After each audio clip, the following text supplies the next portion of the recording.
Okay, so welcome everybody officially to the Fall 2020 information session of the Sam Draper Honors Program. My name is Dr. Katie Lynch and I'm the chair of the program. We are recording this session and the recording will be made available to RCC's campus community, to our guidance counselors who are our wonderful partners within the county and beyond.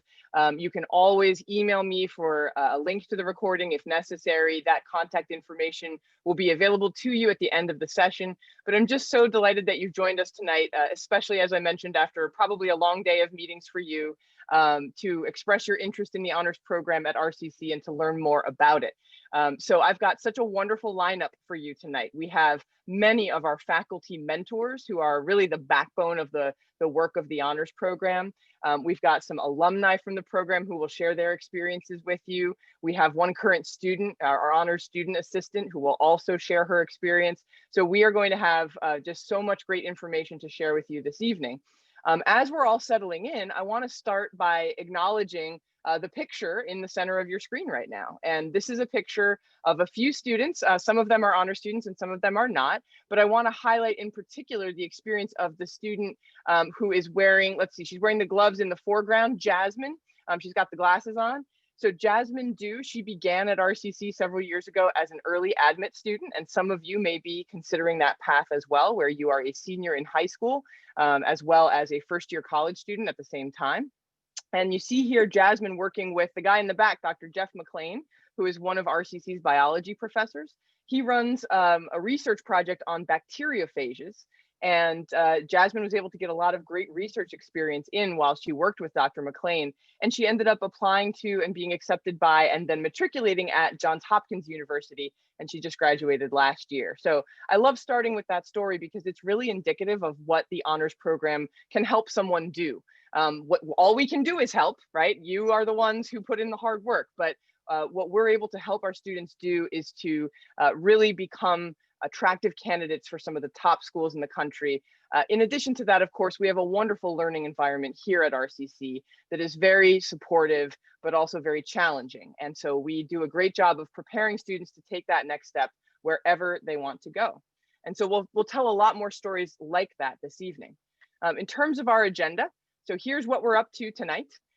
We are going to talk about the program's history and mission, then the structure of the program, how it works. We'll talk briefly about our study abroad program that is a project with Cambridge University.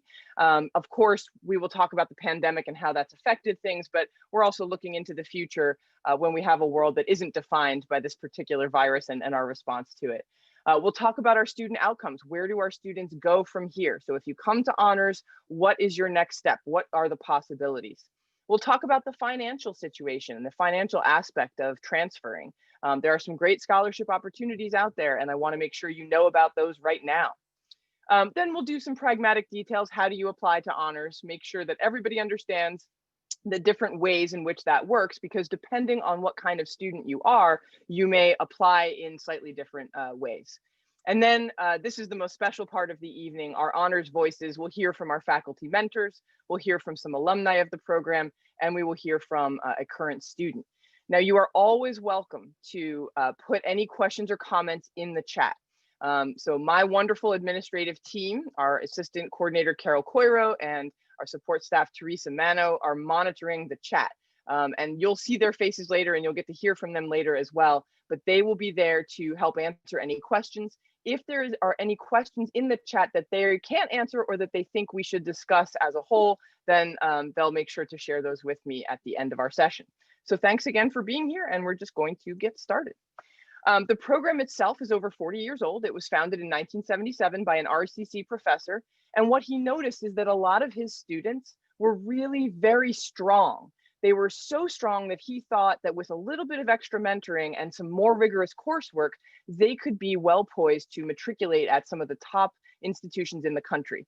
And so he went around and he forged connections to some of those institutions, and he changed the curriculum of some of the courses. He worked with some of the faculty who are here on this call, some of the faculty who are still mentors, to develop the honors program. And it began with a small cohort, but it's gotten larger and larger as time has passed.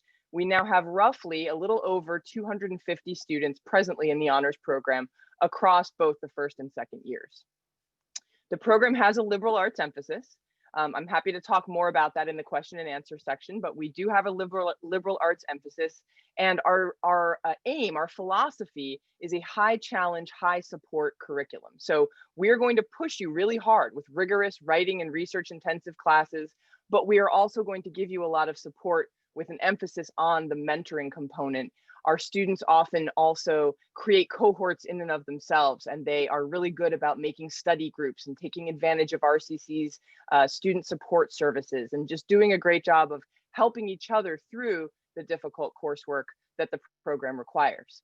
We also require an applied learning course, which many of you may already know how important that is, to get some kind of applied learning experience in while you are an undergraduate, preferably as early as possible. So an internship, a study abroad experience, a research experience.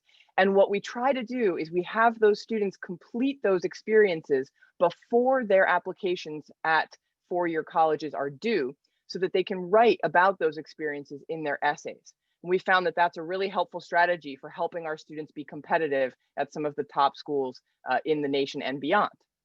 We do have that strong track record. Not everyone who comes to the honors program is going to get into a tier 1 university. That is not true, but many do, and we will help you if that's your goal. And so our success is calibrated to you, our future students. Whatever you want is what we're going to help you do. That's our mission, and it's a mission that I think we all love. And of course, RCC's price tag cannot be beat. You can save over $100,000 by attending RCC for your first 2 years and then transferring. And some students save even more by then becoming eligible for very competitive scholarships. I also want to share one more story before I move forward from this slide. Who you see on the left is Neola Etienne. She was our honor student assistant a few years ago. And on the right, that's our current college president, Dr. Baston. I love this photo. They have such great smiles. Neola came to RCC after graduating from high school, so she was not an early admit student, and she studied math and science like Jasmine, and she also got into Johns Hopkins. And the reason why I want to tell their stories back to back is because we at RCC have now established some sort of pathways and some families at some of these institutions. So when Neola went to Johns Hopkins, she had a bunch of other RCC alumni there that she could work with, and who they could give her advice. And the same is true of other places such as Columbia University and Cornell University and several other of our best SUNY schools such as Binghamton and Stony Brook. These little RCC honors communities that form there and that then serve to help the new students who transfer. So that's a really nice feature of the program. And of course, we're so proud of everyone who moves forward to these excellent schools. So what is the structure of this program? We currently have 3 honors tracks, and they are tracks within associate degrees. The first is a track within the humanities and social science degree. That's really good for students interested in English or history, psychology, multicultural studies, sociology, etc. We have a math and science track that's geared specifically toward students interested in biology and chemistry, especially the natural sciences. I'll talk about the other kinds of sciences in just a minute, and math specifically, as well as computer science. So don't worry if that's your interest. We also have an honors track in business administration, and that track is the newest of the tracks. And it's not exactly a liberal arts degree, but it has a strong liberal arts component to it. So for example, we still ask our students to do a full year of lab science in that track to make sure that they're prepared for some of these top tier schools that have those kind of strong breadth requirements in the liberal arts. That business administration track also does a great job of preparing students to go on to study at undergraduate business schools, if that is your goal. And there is a 4th track that I haven't listed here. It's not an honors track per se, but it is a track that many honors students decide to enroll in. And a few of our mentors will be able to speak to that track later on tonight. That is our AA, our Associate of Arts, math track. And that is the track that we recommend for students who wish to pursue mathematics, physics, or computer science, and also some of our engineering students who don't want to actually take an engineering degree from RCC. The reason we recommend that non-honors track to our students is because it is very well designed for math, a math specialty, a math focus. Students will take Calc 1, Calc 2, Calc 3, and then either linear equations or linear algebra, or differential equations. And so that track, even though it's not an honors track, is pursued by many honors students. So we do a really good job of trying to help students tailor their program of study to their specific interest. You may notice that there are a lot of degrees that aren't here, and that doesn't mean you can't pursue them as part of the honors program. For example, we've had many students pursue performing arts degrees while also pursuing the AA Humanities and Social Science degree with the honors track. So we are happy to be flexible and creative about meeting your goals and your expectations, but also fulfilling our requirements. So speaking of those requirements, if you wish to obtain something called honors designation as a part of your transcript when you graduate, you need to take at least 8 honors courses within your degree. You need to do that applied learning experience. You need to have a 3.5 GPA or higher. You have to attend our mandatory transfer seminar that happens every late September or early October that is designed to prepare you to transfer to a 4-year institution. And we also need you to become involved in the RCC community in some way. Our honor students are often the presidents of clubs. They are often the student trustee who is a voting member of the board of trustees. Also, they are often the president of the Student Government Association, or they have leadership roles in that organization. So the honor students sometimes, run the place, and they do a really, really good job of distinguishing themselves in that respect. So again, those requirements that I just mentioned are for honors designation on your degree, which you would receive after graduation. And you would get a special transcript. It would also be reflected on your diploma as well. Let's talk a little bit about one of those applied learning programs in particular that's especially exciting. And I think some of us here can talk to that even more later if you'd like.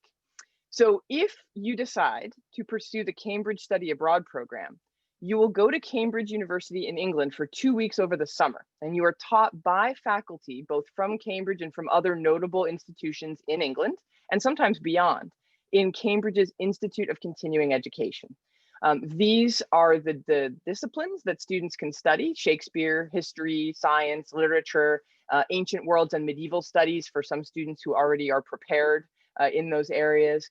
And you take 4 different classes over the course of 2 weeks. You're spending a lot of time in class every day. And then outside of that, you're spending a lot of time making new friends from around the world.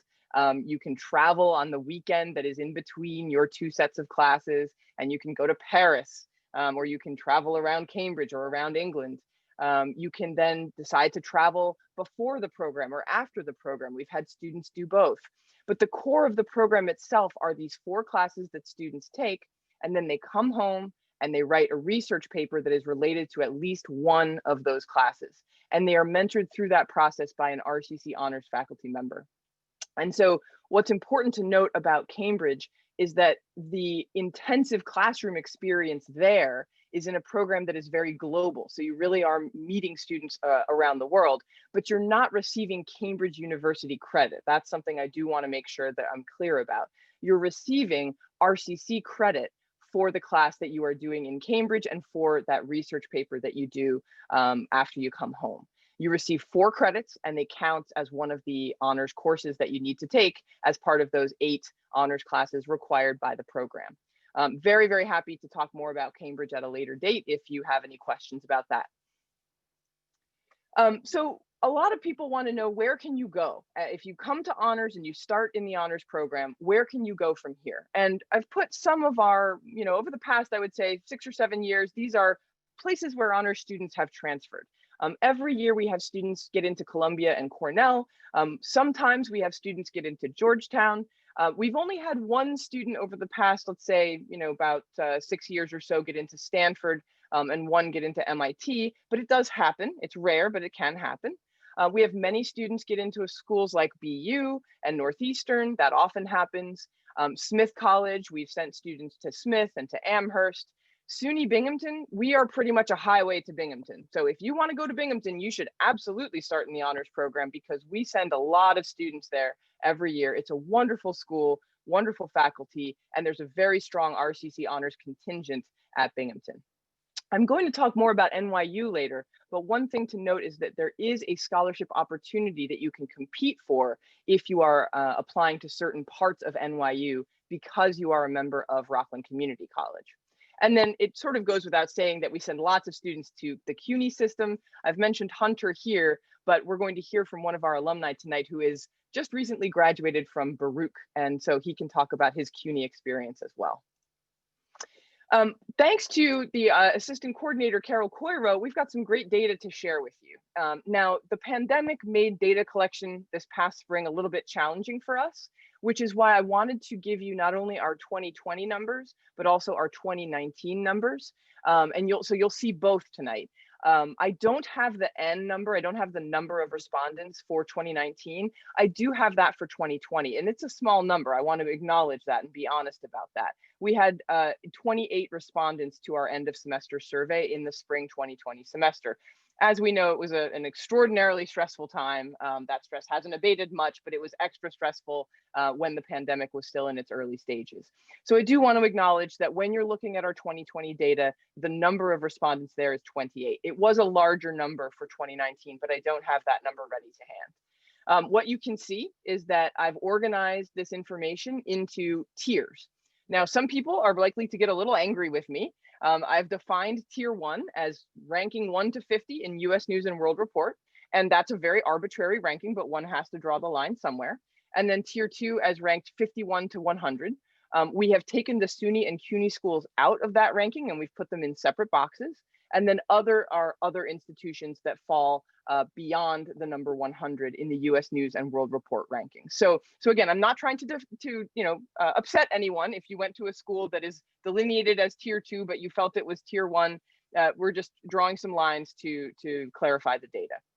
What you can see is that a lot of our students from 2019 went to SUNY schools, and that number looks a little bit smaller in our 2020 data, but it's still the biggest slice of the pie. So still, most of our students who go on to transfer are transferring to SUNY schools. But we also have a strong tier 1 component, a strong tier 2 component, and CUNY schools as well continue to be a major draw. And then we have lots of students pursuing other options, whether those options are ranked above 100, or whether those options are schools that aren't ranked at all. For example, art schools or Embry-Riddle University, which is essentially training people for aeronautical careers. Lots and lots of different really creative transfer institutions, and happy to talk more about that as we move forward. In 2019, the students' top transfer choices were as follows, and these are ranked. So you have most, the largest number of students going to Binghamton and then Stony Brook. So you see the SUNYs are on top there. We also had a sizable contingent off to Cornell, to Fordham, to NYU, to Rutgers. So some really exciting data from our 2019 graduates. In 2019, we had students accepted at these tier 1 institutions. So you can just get a sense of where students were accepted. That doesn't mean that they went there, but it does mean they were accepted. So you are likely here to see more one student represented multiple times, right? So for example, it could have been one student who was accepted to College of William and Mary and to Boston University. So I want to also be transparent about that. But these were some of our very, very extra proud of the students accepted to these tier 1 institutions. In 2020, we have a slightly different kind of list that includes, I think, some really exciting new options, including Grinnell College out in Iowa, Carleton College in Minnesota. You all also see some of our old standbys like Johns Hopkins and Georgetown, and places like Columbia and Cornell. But there are so many amazing schools throughout the country and around the world. And in the transfer seminar that I run for honors students each fall, I try to really push them to look at schools that are beyond the Northeast and New York, because I know that it's easy to do that, to look at all these great options close to home, but there are so many wonderful options far from home as well.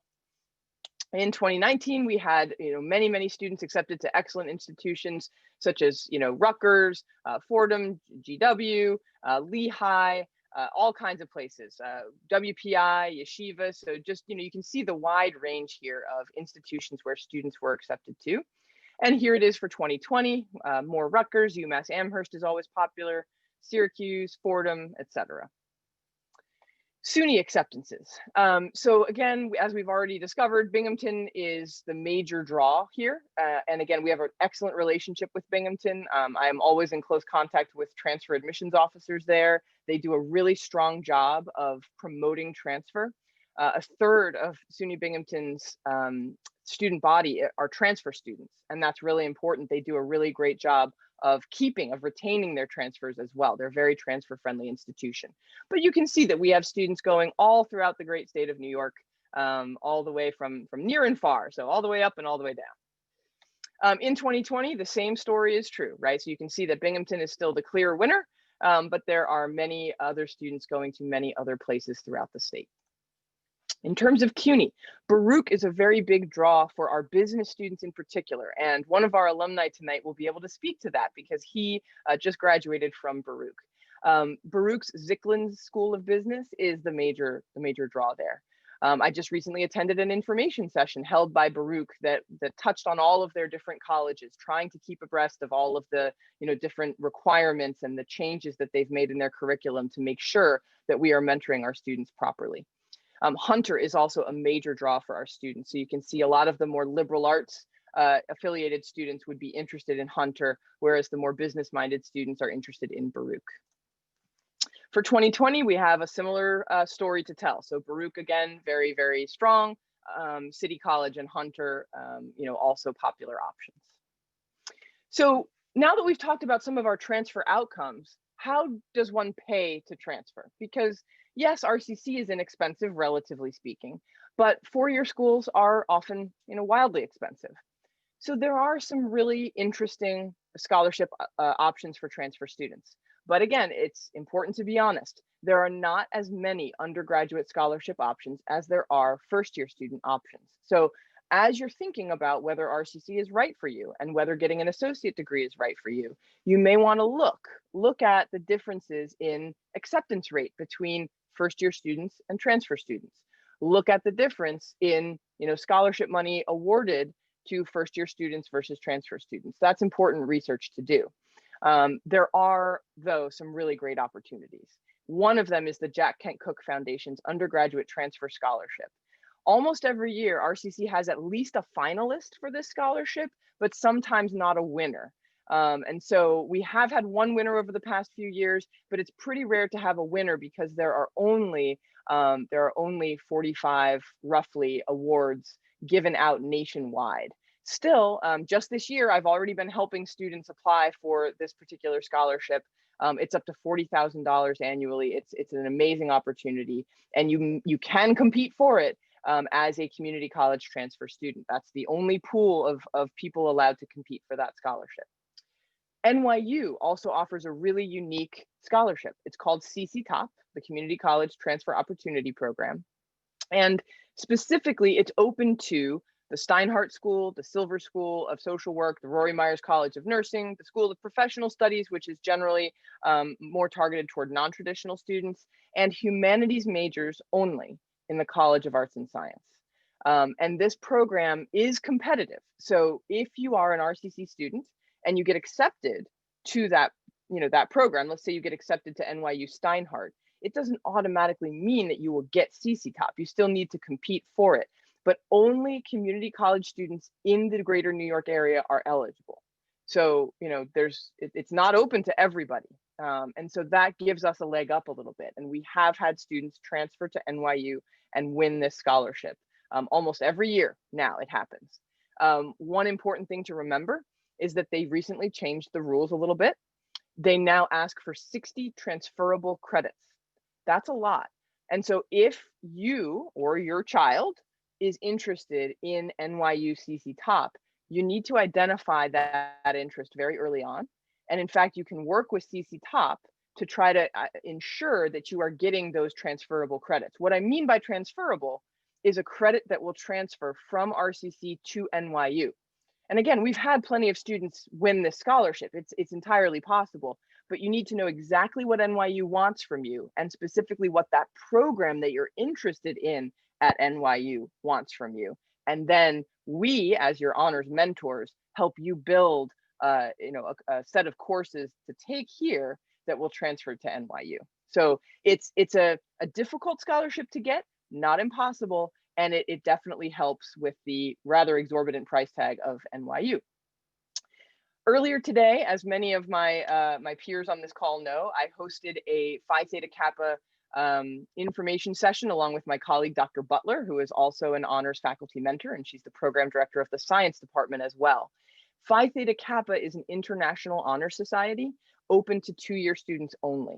And the qualifications at RCC are that you have to have a 3.6 GPA, you have to have earned 12 credits, and you cannot have any incompletes on your transcript. When that happens, you are invited to Phi Theta Kappa in the subsequent semester, and you can then join PTK. And when you join PTK, you are eligible for two different kinds of scholarships. The first is scholarships from the international organization. That due date is every December, so it's coming up for our current students. The second kind of scholarship is actually given by four-year schools to Phi Theta Kappa students because they are trying to attract those really strong students to their student bodies. So for example, Binghamton has a competitive scholarship for Phi Theta Kappa students. So if you are a member of PTK and you apply to transfer to Binghamton, you can also apply for the scholarship. BU has a $20,000 competitive scholarship. STAC, St. Thomas Aquinas, on the other hand, if you're a member of PTK, half off tuition. There's no competition. They're just going to give you half off tuition because they really want to attract you. So there's some great opportunities here to earn some scholarship money. There's also the Finch College scholarships, and I actually serve as a judge on this board. Finch College has such an interesting story. It no longer exists. It was an all-female school in Manhattan, and their alumni have decided that they want to invest in the future, and they want to give scholarships to community college students who are female identified and who are 22 or older when they transfer. And that scholarship, they're a little bit smaller, but they are still going a long way and really, really interesting scholarships. And RCC has their own foundation, and RCC's foundation runs a scholarship competition every year. That happens in the spring semester, and it's open to incoming students. So pay attention to that for sure when you apply, and also to current students. And we try to do a really good job of promoting those applications and those opportunities when the applications are available. So as you can see, there are lots of options here to try to win some awards to defray the cost of that next step when you transfer. Now, many transfer schools also give excellent financial aid. I've seen it happen over and over again where a student will get into a top school, and that student will then receive a very generous financial aid package that may even allow them to have essentially a full ride. So that financial aid option is available too, based on your family's need. These are all scholarship opportunities that don't have much to do with need, except in the case of the Jack Kent Cooke and the CC Top, where they do still look at some of your need. And happy to answer more questions about scholarship opportunities later. Okay, so how do you apply? If all of this sounds good to you, how do you actually apply? First of all, you must first apply to RCC. Okay, and I apologize for forgetting to change the date here. The application for the fall of 2021 is going to open in mid-November. The application for the spring is already open. So that's a minor typo on my part, my apologies. But to apply to honors, you can visit our website. You have to fill out the interview application, which is on a Google form. There is also an essay that we ask students to complete. It's a 500-word maximum essay. We ask you for your high school transcript to be submitted directly to our office, and 2 letters of recommendation as well. And if you're a current high school student, that can come from your guidance counselor and a teacher. Those are the best letters that we're looking for.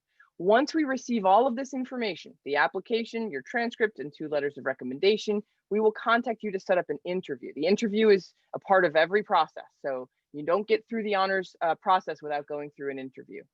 We're also interested in SAT scores if you'd like to report them, but they are not mandatory. The reason is that our process is holistic, we don't believe in judging somebody exclusively by the numbers.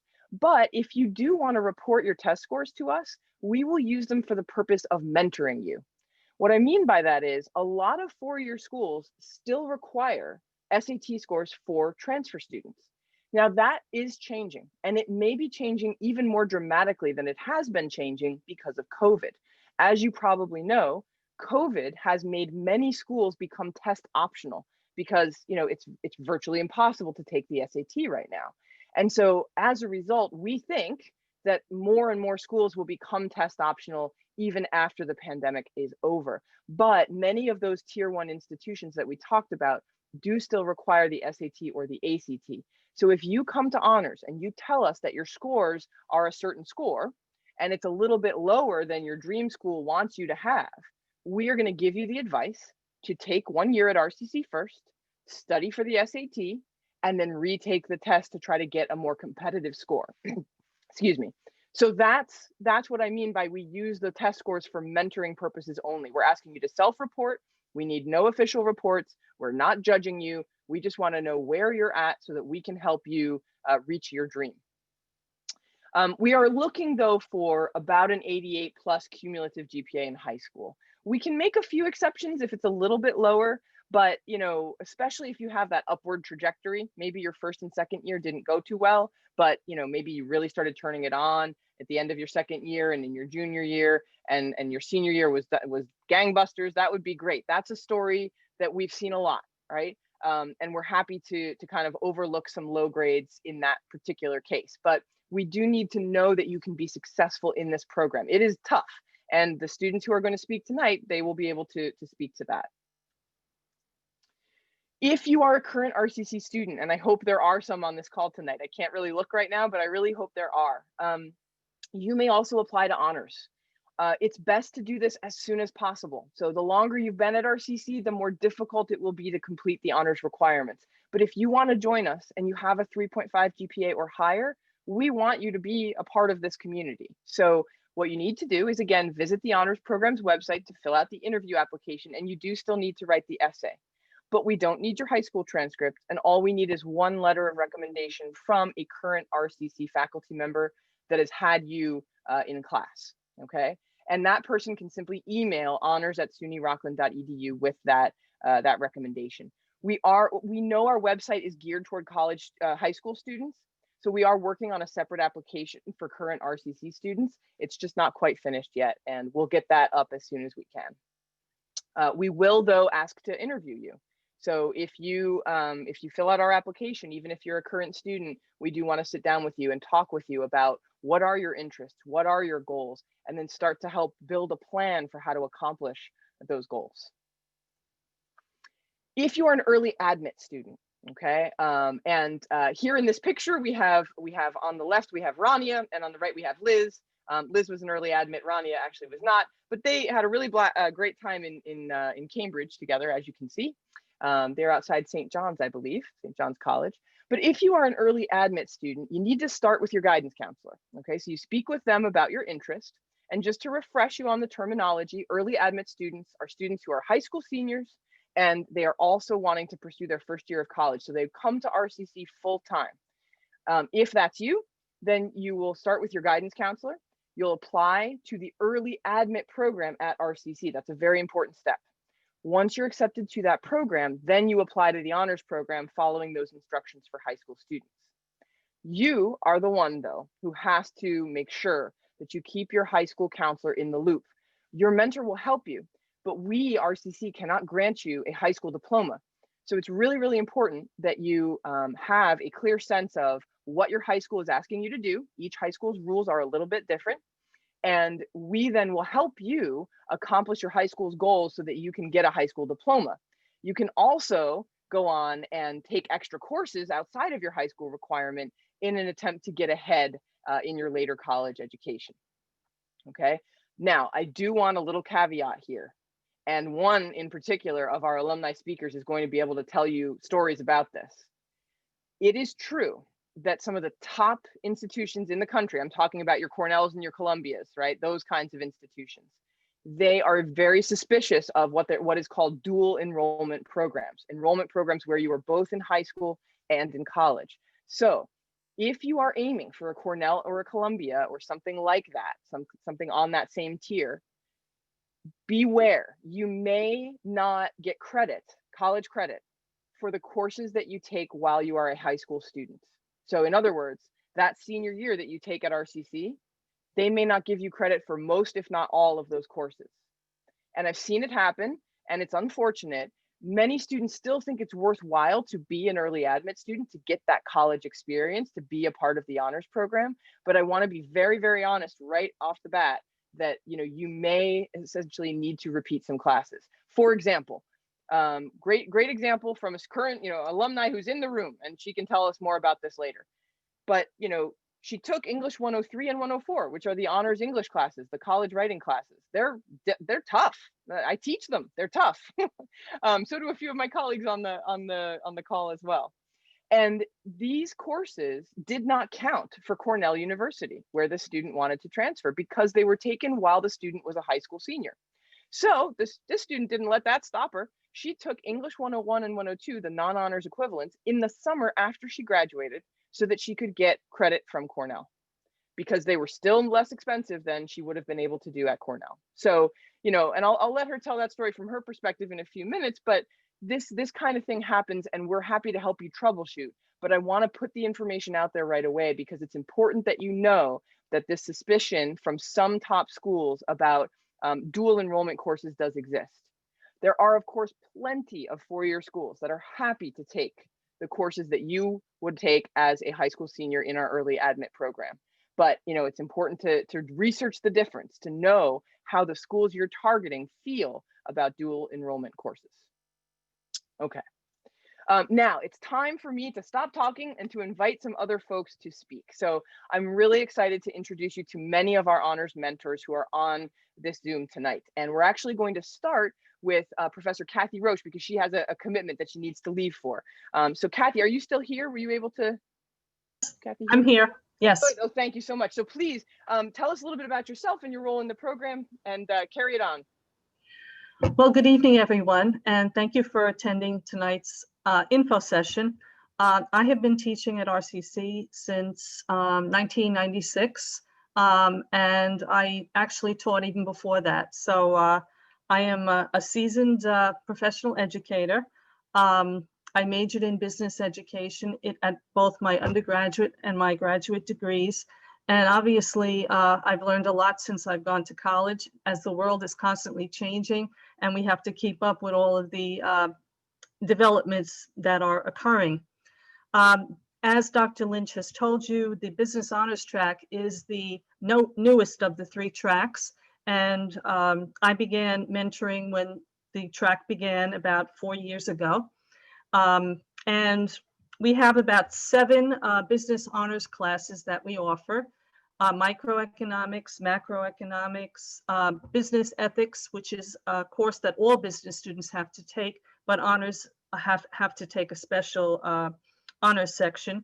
We also have the history of business and industry. It's a multicultural course.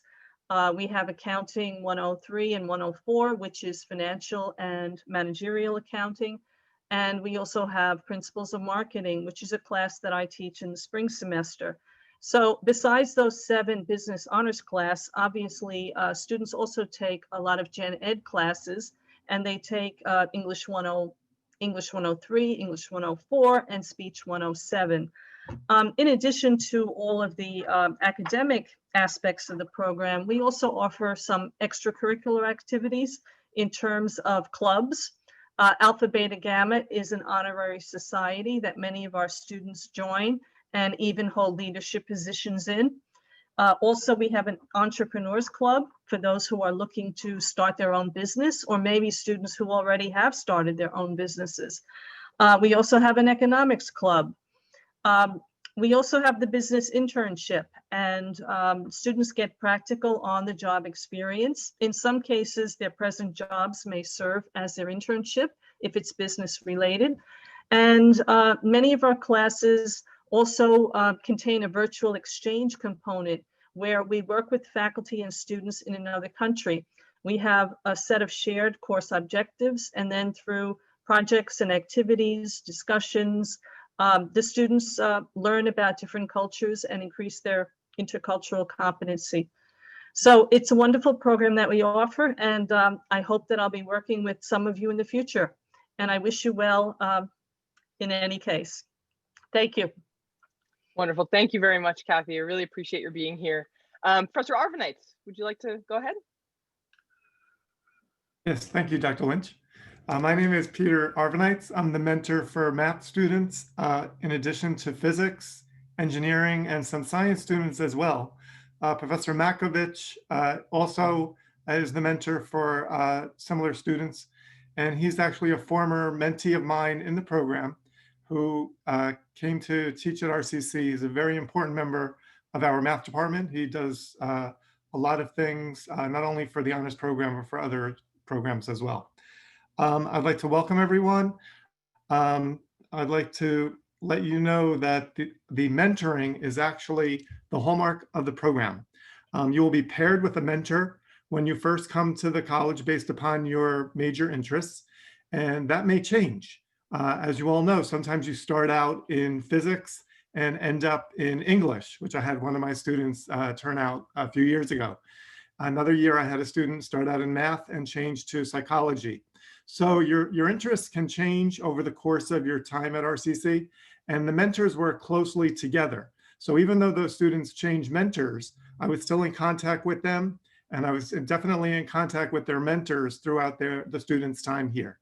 The mentor starts with you when you first begin taking classes at the college. We help you put a schedule together, and we stay with you offering guidance and support. We serve as a confidant, a friend, an instructor at times. So we have many roles, and we work with you until your transfer to another school. So ideally, you would like to take courses with your mentor, because that will enable us to write a really superior letter detailing your performance in the classroom and outside. So try to do that if you can, if you decide to join the program, which I highly recommend you do. I've been told that there are a couple of students here who are thinking of majoring in engineering. We do have many students in the program that are planning to become engineers. What they've done is they've decided to earn the honors designation by following the math track, as Dr. Lynch mentioned at the earlier in the earlier part of the meeting tonight. A couple of my students love engineering so much that they decided to pursue a dual degree. So that's another option that I strongly encourage students to do. It takes a lot of work, time, and effort, but these students are naturally workers and devoted and committed to seeing themselves through. So the work is challenging for them, but they are very successful at getting 2 degrees. This semester, one of my students is earning a degree in electrical engineering and the AA math track with honors. Very excellent student. I have another student who's earning a dual degree in aerospace and mechanical engineering and the math AA track, another very good student. So I do encourage you to think about that. If you are on the borderline between engineering and math, perhaps the dual degree would be just what you would need, and it would help you transfer to a school and help you in your future plans.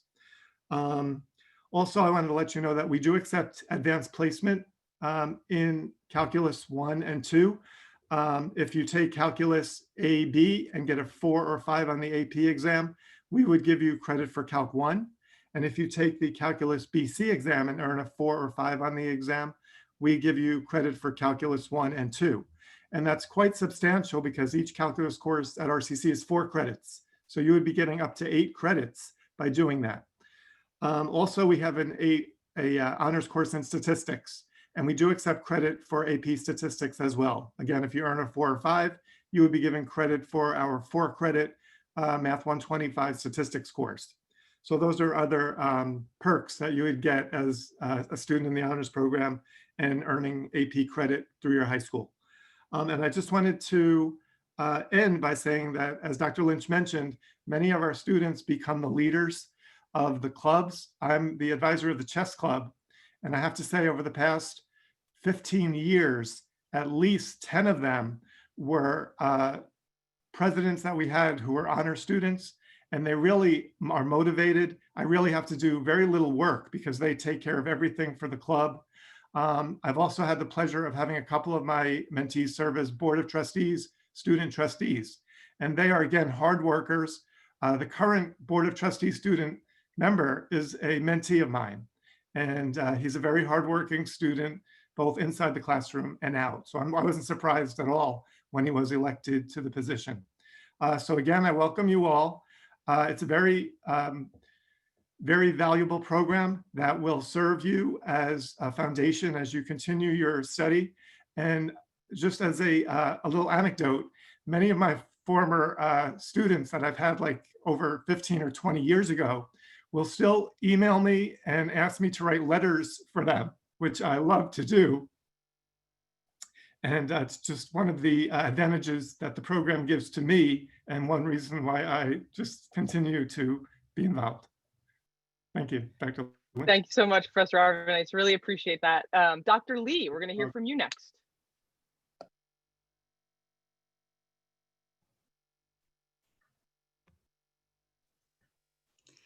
Good evening, everyone, and welcome to the Honors Open House. We do this once a year, and I look forward to the occasion because I can give testimony both as a teacher, professor here, and as a parent, because my son graduated from the RCC's honors program. So I will first wear the teacher's hat.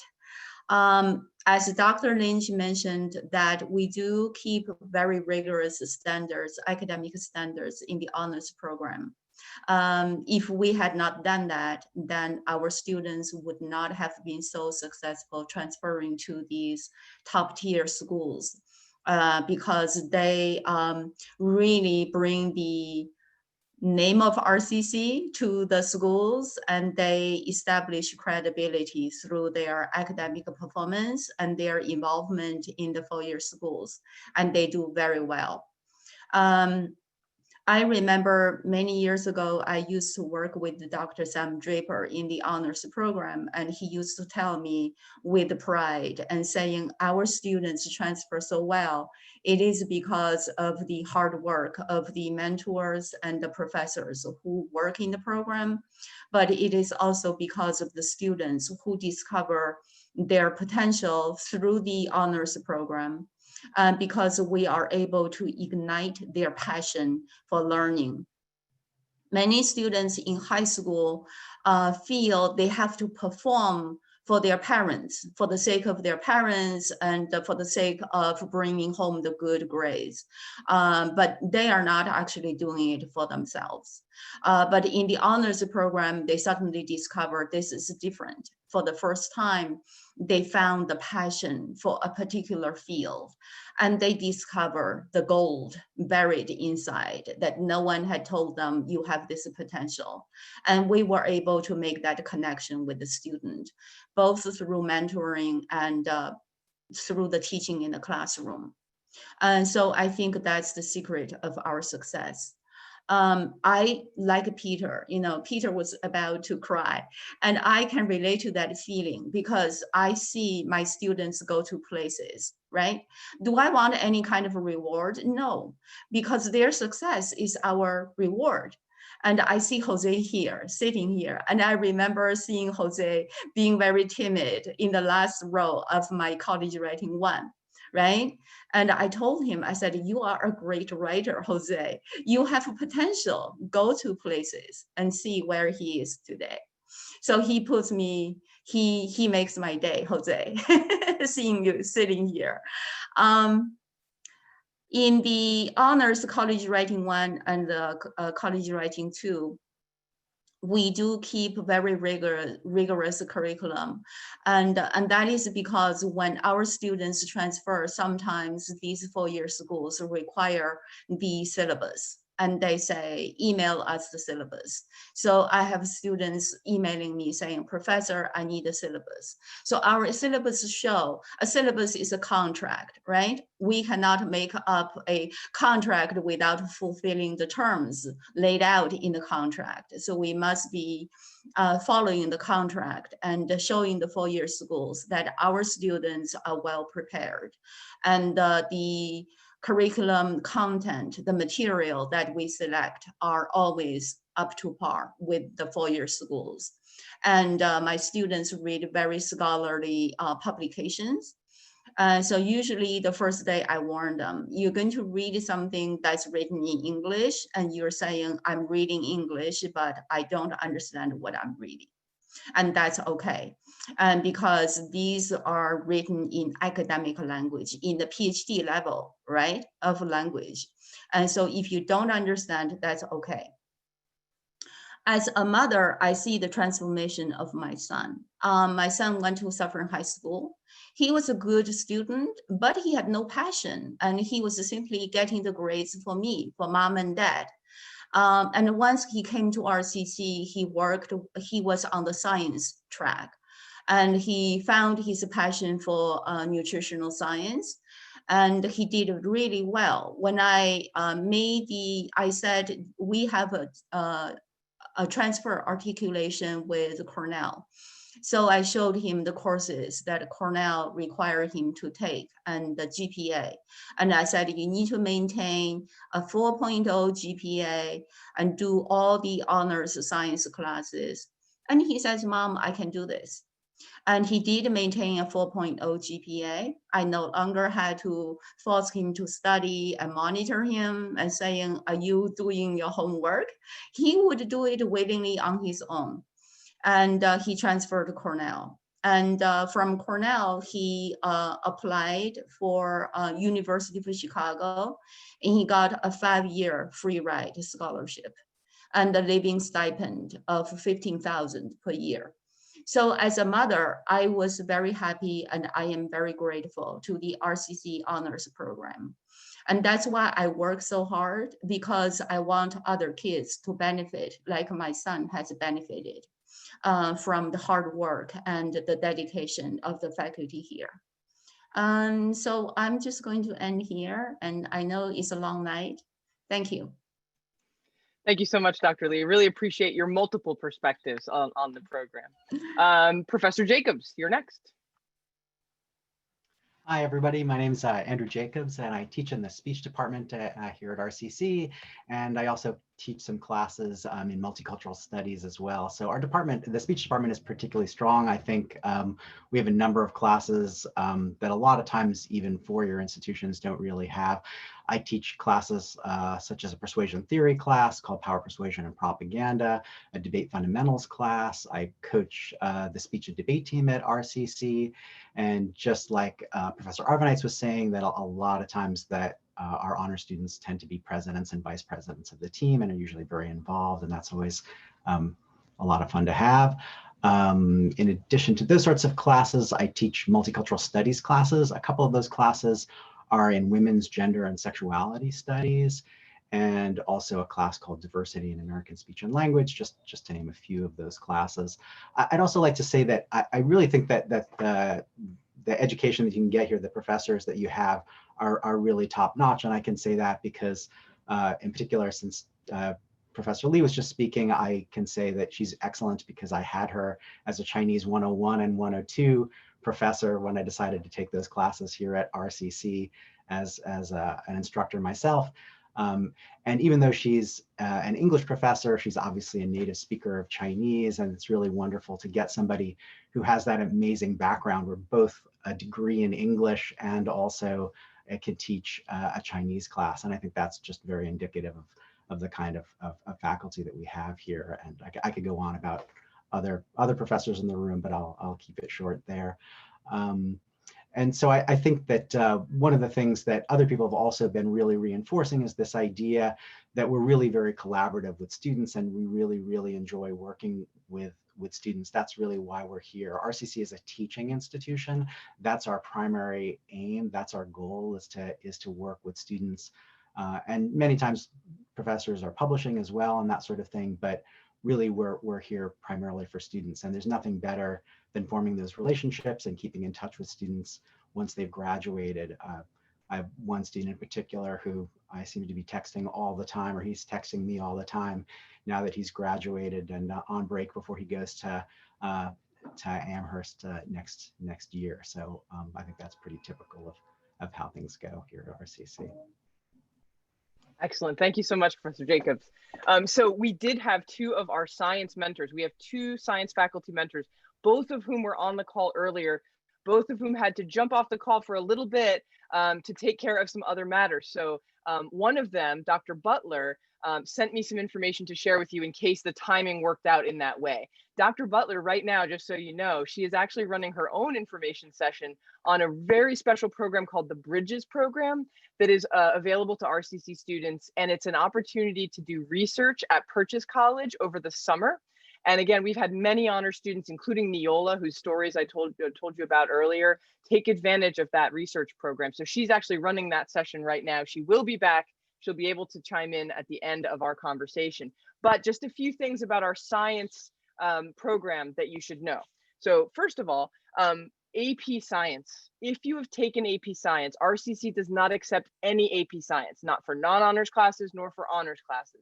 And the reason for that is that the lab in AP Science courses is not as strong as the lab at the college level. And so the amount of time the students spend in the lab at college is really different.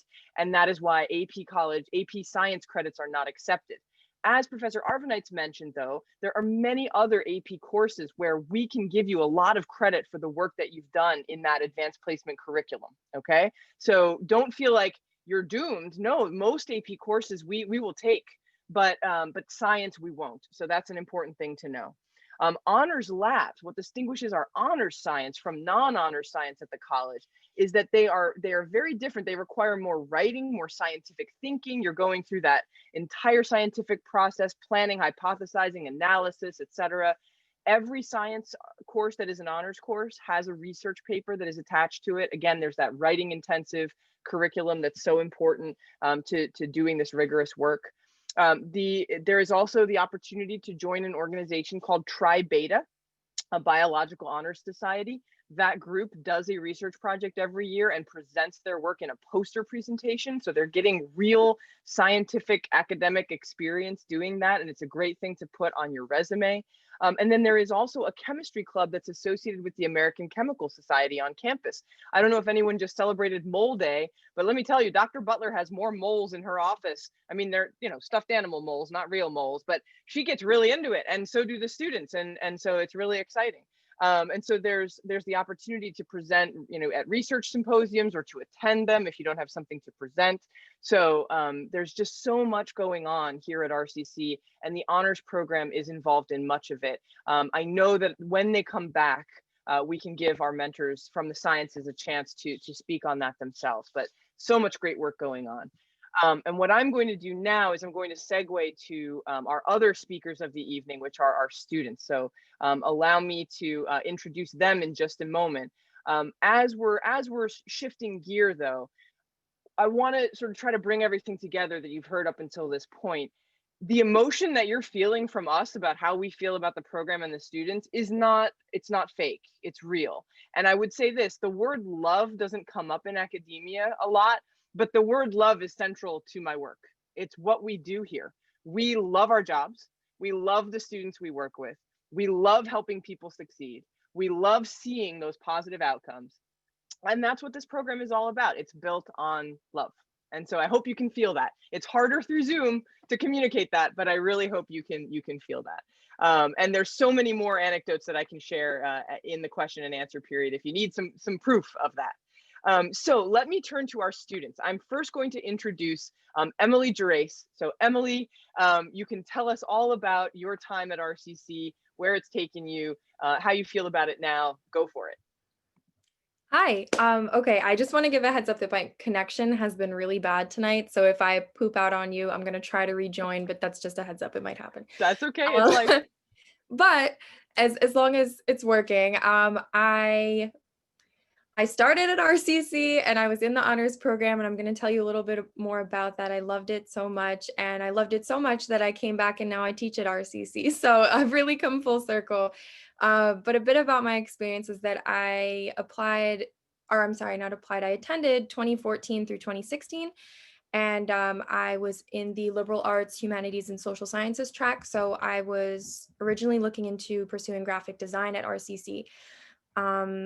I really chose the honors program because I share this really because some of you might be relating to it right now, is I was grappling with the stigma around community colleges, and a lot of people were in my ear at the time saying, oh, but you're a smart kid and you do well in school. And they were saying lots of things that I now very strongly disagree with. But piece of advice on that is that everyone really likes to have an opinion during that time. And I'm not saying don't listen to people that you trust, but listen to yourself too. And that's what I ended up doing. My guidance counselor shared the information with me about the honors program at RCC. And I was like, oh, that sounds great, because I have financial concerns and I'm a caretaker in my family and I need to stay close to home, and all these reasons that so many of our students can relate to, those were important to me. And I said, okay, but I still want to be competitive for transferring. I still want to have a challenge. And the honors program was sort of the perfect match of all those things for me. So once I got into the program, I was super thrilled with all of the new stuff I was learning. And it was just like really exciting. It really brought out this love of school in me that I hadn't felt in a while. And I ended up deciding to pursue my bachelor's in English instead. So I think that switch really highlighted two key components about the program. One is that internship requirement. So there were, as Dr. Lynch mentioned, you could go to Cambridge or you could do an internship. And for me, I chose an internship. So I got one in graphic design and I realized, okay, this is really cool, but I don't want to do this for the rest of my life. And that was okay, because the internship allowed me to catch that in time and say, okay, now I can pursue something that I really want to do. So that was really, really key, because I know that I wouldn't have done that on my own. So the fact that the requirement was there really helped me make that decision. And then the second thing that it highlights is the importance of the relationship between mentors and students that we've been talking about, because as you can imagine, changing your mind last minute when you're about to transfer is frightening, and it was really stressful. And I'm a first generation college student, so I couldn't ask my family what to do. I really needed people that I trusted, like Dr. Lynch, who has been leading our discussion tonight. I really needed those people to help me make that decision and calm me down and kind of ground me and say, okay, here are your options. And I ended up at a great school, which was Fordham, and it ended up being the perfect fit for me. I am pursuing, I'm still currently pursuing medieval English, but that worked out really cool for me at the time because medieval stuff at Fordham is really cool and it's really great. And when I got there, I totally felt prepared. I really was able to excel in my academic work, and the workload didn't surprise me because I had already become familiar with writing longer papers and the expectations that were in the honors program. So that was really cool that I felt comfortable. And even as a transfer student, I was able to, I got chosen for multiple awards. I was put on the dean's cabinet. I was in the executive board of Fordham Debate Society, all these things that I didn't think would be possible for me as a transfer student, because I was like, well, I had less time here to sort of prove myself. And I think that those achievements really reflect how prepared I was from the honors program.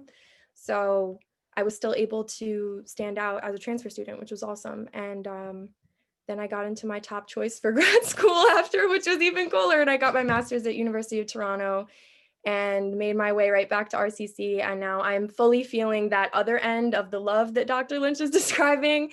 I totally love my students. I care about them. I want to see them succeed. And I point them toward the honors program when they're looking for more of a challenge. So I can't say enough good things about this program, but I'm happy to answer any questions in the Q&A. Thank you so much, Emily. Yeah, it's really, really exciting journey that you've had, and so much to be proud of. So we're next going to go and hear from Duran. So Duran, so glad you're here. You know, usually I have Duran's face in the presentation, but I took his face out because he's going to be here speaking to us tonight. So Duran, take it away. Thanks, Dr. Lynch. Hi, everyone. Welcome. So my name is Duran. I graduated from RCC in 2017. Transferred to Georgetown, was at Georgetown from 2017, and I graduated in May. And now I'm a digital marketing analyst working at Red Ventures in Charlotte. Working from home right now, but in Charlotte. To echo some of the points that everyone else has said, like, I think the most important part of the honors program for me had been the mentorship. I have like a little different or interesting story. When I came to Rockland for basketball. Basketball was my entire life. And I went there wanting to continue keep playing.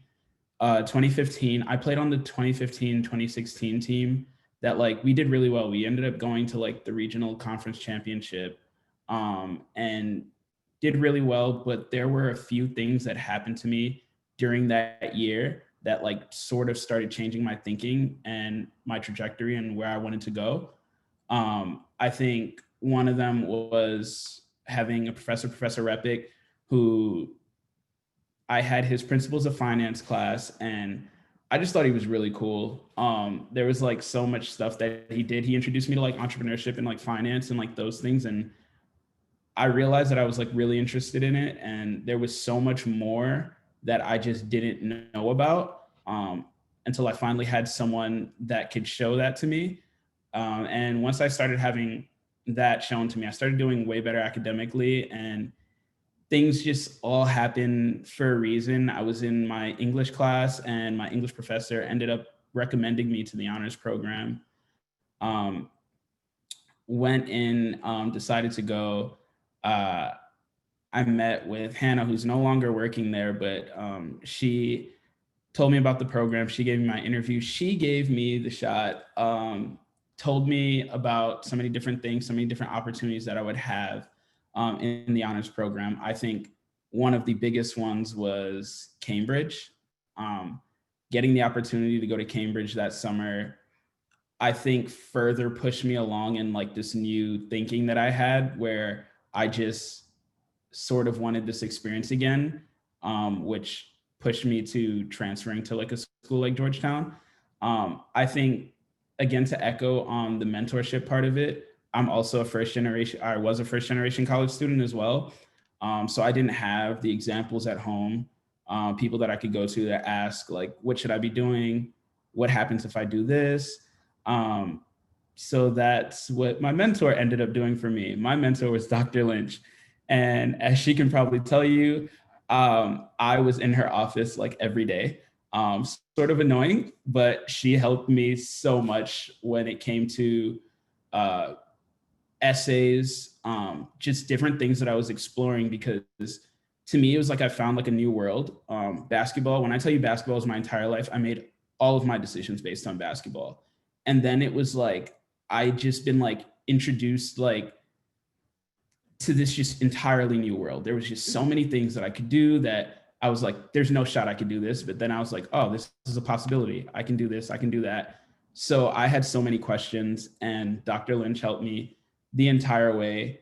I ended up applying to like a ton of schools, but Georgetown was my dream school. I realized it was my dream school after I came back from Cambridge. And I did everything that I possibly could to try to get in. I probably drove and visited Georgetown maybe like 4 times during that year, just like borrowing my mom's car and like driving to DC after school to like meet with like whoever would meet with me at Georgetown. And then Dr. Lynch let me know that there was a program that Georgetown had with a few community colleges where they would choose like 2 preferred nominees. So like Rockland would choose 2 preferred nominees, and it doesn't guarantee that you get into Georgetown, but your preferred nominee, you have a slightly better chance. And once Dr. Lynch told me about that, I then chased that, became a preferred nominee, ended up getting into Georgetown, where I majored in marketing and management. I stayed an extra year so that I could do a double major. They would only accept 60 of my credits, which is on brand for like a tier 1 university. They have like pretty strict rules. But nonetheless, I had a great time there, great experience at RCC and in the honors program, which I think prepared me for Georgetown, which again was also like really different, new experience to the honors program. But the opportunities that I had at Rockland in the honors program, I feel like prepared me for that next level, which I was able to achieve and do so many different really cool things there, like studying abroad again and things like that, that I think prepared me to graduate and now be working and looking into grad school. So I will forever be grateful to the honors program at RCC, and I'm always glad to be a part of these in-first sessions to like share whatever I can. And I'll also be available for Q&A after, so feel free to ask any questions later on. Thank you so much, Duran. Really appreciate it. Is that the cover of your book in the background? That is the cover of my book. Yeah, The Art of the Yeah. Pivot. Pretty awesome. Pretty amazing. Fantastic. Thank you so much. Amanda, you are next. Okay. Hi, everyone. Good evening. My name is Amanda Hugh. So I'm going to talk a little out of order, possibly just because that's the order I wrote things down and that's how I roll. So I was a student at RCC from 2015 to 2017. And I started out as an early admit student. So I am that early admit student whose four-year college did not take all of my credits. And I will tell you more about that at the end, because that's the way I wrote it. So I was an early admit student because I was super over high school and I hated it there, just to be quite frank. I felt like I had no agency in what I was learning and didn't have the ability to creatively express myself and my learning outcomes. So I decided to apply to RCC as an early admit student. And then I applied to the honors program, probably because my mom told me to do so. I don't really remember, to be honest. But I'm so glad I did, because the honors program is what has made me who I am today. When I was at RCC, I studied on the math and science track, and that was a really wonderful experience. But then when I transferred, so I transferred to Cornell University, and I studied in the College of Human Ecology. So when I transferred to Cornell, I actually changed my paths. So I went from having been studying math and science to the social sciences. I majored in human development, which I didn't know what that was before I transferred. So I'm going to tell you what it is. Human development is an interdisciplinary approach to improving the human condition across the lifespan. So it combines psychology, biology, and sociology. So I chose that major because I had just started this new direction in my life. And I didn't want to pick something way too specific. So I liked that broad, holistic educational approach. While I was at Cornell, I did a number of different things, but the thing that I'm most proud of is having been a resident advisor, which are student staff members who live in the on-campus residential halls and kind of help the students with their daily lives. So I became a resident advisor during my second semester at Cornell, which isn't super common to do that within your first year. And then the second year, I helped found and then develop a program house, which is a residence hall that's centered around a specific theme called the Equity and Engagement Living Learning Community. And it was a program house that did work around social justice and equity. So that was my little baby, and I did that for 2 years. And both of the years that I did that, I received the Diane O'Connell RA of the Year award. So that was a really nice validation for my work, I guess. And then another cool thing I did at Cornell was I was a mentor for the Human Ecology Peer Partnership Program, which is a program that matches an upperclassman HUMEC student with a group of incoming freshmen or transfer students. I, of course, was matched with all the transfers, having been a transfer myself. And these are all students who have different marginalized identities and marginalized backgrounds. So I got to mentor a group of students and help them with their transition after I had gone through the program myself. And then at the end, I graduated this past May. And I graduated, I don't know how to pronounce it, but I think it's summa cum laude. So that was also cool, I guess. So now to go back. It's summa cum laude, and it means with highest honors, my friend. So it doesn't get any better than that. So summa cum laude, yes. Sure. So anyway, going back to RCC, when I chose the program or decided to be in it, I really wanted something that was going to challenge me, but that something that wasn't going to, mentally break me. I wanted people who were going to support me and, love me in a professional manner. And I definitely felt that, like Dr. Lynch was mentioning before, all the mentors and all the professors really care about the students as human beings first. And I think that's really, really important, because we're not just statistics and we're not just grades. We're human beings who experience different traumas and different identities, and we're not all on the same playing ground. So I thought that that was a really important thing. The honors program prepared me so beautifully for Cornell. It couldn't have been better. I knew how to write papers and I knew how to research, and all of those different things. When I got to Cornell, I was actually surprised, because I thought that the Cornell classes were easier than the classes at RCC and the honors program. And I don't say that to scare you, but I say that to say that they really prepared me very well. And also, having the mentorship element of the program was a really big privilege, because it had already given me that opportunity to interface with faculty and to build that confidence in advocating for myself as a student. And when you go to a larger institution, that can be really daunting, especially for people who weren't raised to be assertive and advocate for themselves. So I already had the opportunity to do that, and that gave me a leg up. The mentoring was just so supportive, again, very humanizing, and everything that I wanted it to be. So I guess my advice for you all would be to take advantage of all the things that are offered by the mentors in the honors program. I was a very shy person when I started, and I didn't do that at the beginning, but I did the second year, and that completely changed things, and it was really great. Get involved with all the clubs and also get to know people outside of the honors program. The faculty outside of the honors program are just as wonderful as the people in there, and I still talk to some of them. So make sure you're connecting with people and students outside the program as well. So my last little story about the credit thing.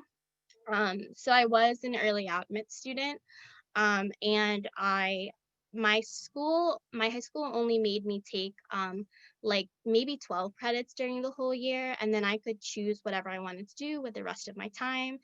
And I was like, oh, I'm gonna get ahead and do all the credits and do all the things. So I took 34 credits my first year, and I did all the things. And then the second year I took almost 30 credits. So I had a bunch of things and a bunch of things also from high school. So when I transferred, Cornell was like, no, we're not going to take it. So they only took 15 credits from the year or from the combined years of my junior year when I was in high school, and then also the first year of being in the honors program. Schools will say that it has to do with the integrity of the college. That's a complete lie. Colleges are businesses. It has to do with profits. What you know, because they didn't take Dr. Lynch's and Dr. Burke's honors classes, which had me writing like 15, 20-page papers. But they did take the non-honors ones, which had me learning about metaphors and similes, which are great, but they're not the same thing. So I definitely would just be very careful with that and kind of strategize what you're taking your first year, and definitely do your research, because you don't want to have to redo things. I took 12 credits the summer before I started Cornell, and that wasn't the most fun time of my life. So just be careful. But all in all, I regret nothing, and I'm so thankful for RCC. And I always joked that I would come back and work for them and with them. And then I did do that. I work with Center for Safety and Change in Rockland County as the coordinator of campus services, and we do advocacy work for victims and survivors of gender-based and sexual violence. So I had the chance of the opportunity to collaborate with the college and with the honors program all the time, and that's really exciting. So I did come back, and that's all I have to say. And you're wonderful, and we're so glad you're back. So that's Thank great. you. Yep. Thank you so much, Amanda, for explaining that. And again, a bunch of these folks are going to hang out for questions and answers after, so feel free to ask follow-up questions. Fantastic. Last but certainly not least, Jose. And after Jose, we're going to have a current student, but the last of our alumni, Jose. Why don't you go ahead and share some of your story with us? So glad you could be here tonight. Thank you for having me. It is a great pleasure. It's been like 2 years since you asked me, like every fall, but I'm always doing those first few times I was in class and the other ones I was at work. But so my name is Jose and I graduated from RCC in 2018. When I moved to the US at the age of 12, I didn't know, English is my second language. So I am the first, person in my family to go to college and even high school. And it was very difficult. It was very, hard to travel that path, but I had an amazing guidance counselor in high school who gave me many flyers from different colleges, and she was like, apply to this one, apply to the other one. But I was also scared to apply to any of them because I didn't know what the SATs were. I didn't know what AP classes were. I didn't know what to take, what not to take, where to apply, how much it was. So I decided to use go to RCC, and even, a lot of my teachers back in high school, and my guidance counselors, like, it's a community college, you're only going to get 2 years, and then you're still going to have to apply to 4 years institutions. But, it's the only thing I have, and the only thing I can afford. And she showed me, okay, but if you go there, you're going to go to the honors program. And she helped me travel that application process. And it was, something I didn't know that how it was going to be, whether it was going to be hard or not. But I ended up, having amazing professors, amazing people that I connected with. Like Dr. Lee said in the beginning, like I was very shy the first year that I arrived. But as time went on, I started to like open up and be more friendly, have talk to my mentors. The first year, I was actually in humanities. I don't know if Dr. Lynch knew that, but I was actually in humanities and she was my mentor, but I didn't really go to her as much because I was very shy. And then I transferred to math and science, and then I transferred to business administration. So I kept changing my path every semester or so. And even now I'm still like trying to acquire a different field. But the second year, I actually started to go to my mentors and go to different professors, and I still have, I'm still in touch with them, and it creates that family feeling in the honors program. I still talk to a lot of the students that graduated the same year I did. A lot of the students that you saw in some of the presentations, I still talk to them. I still text with them. Sometimes we hang out, and you have that family feeling in that honors program because it is a small program, but it just creates this really amazing environment. I actually, my time, it prepared me a lot for 4 years school. I actually got a Hispanic Heritage Award. The second year I was RCC. It included certificates signed by New York State senators and like 13 different other legislators that I don't even know who they are, but it included a lot of different materials that I now use to, apply to colleges. I got a $25,000 scholarship from the Stonewall Foundation that is given to immigrants who are part of the LGBT community. And I was in the Dean's List at Baruch, and then I also graduated cum laude with the BBA in statistics and quantitative modeling, and I'm now applying to a fellowship that's very competitive, but having my fingers crossed. And then I'm also applying to different schools for social epidemiology, which is a research field in trying to understand how social factors affect the health of populations and the health of communities, disadvantaged communities who don't have, education, the economic stability that we should all have. But overall, the honors program was my start, and it's the place that I always go to whenever I need something. It's the place that I always go to whenever I need letters of recommendation. I always ask professors at RCC, even though I graduated 2 years ago. but it is that, that place that I basically call home, because it's the place that basically pushed my career into something that I didn't know it was even possible when I was back, in a very poor community back in El Salvador, and going to school that, basically had one teacher. But that's the place where I began my career, and that's the place where I'll always go to, because it is a family for me. Thank you. Thank you so much, Jose. That's a wonderful metaphor. I love that metaphor. I feel the same way. Absolutely. And we're so proud of you and everything you've accomplished, of all of you. Thank you for being so generous to give of your time. You're all busy professionals now, and you've come back and given of your time, and I really appreciate that and appreciate you. So, now last, but certainly not least, we're going to hear from our current honor student assistant, Kayla McLaughlin. So Kayla is currently in her second year, and she has a position. There's one student that works in the honors office each year, and it's a little different this year, obviously, because everything is remote. But Kayla, why don't you tell us a little bit about your experience and any other information you'd like to share? And then we're going to open things up to Q&A. There's been a lively conversation in the chat, but I'm happy to, anybody here is happy to answer questions live and engage in a conversation that way. So Kayla, go ahead. Thank you. So as Dr. Lynch had mentioned, I am the honor student assistant. So basically, I'm the student in the honors office that you can go to if you have any questions, concerns.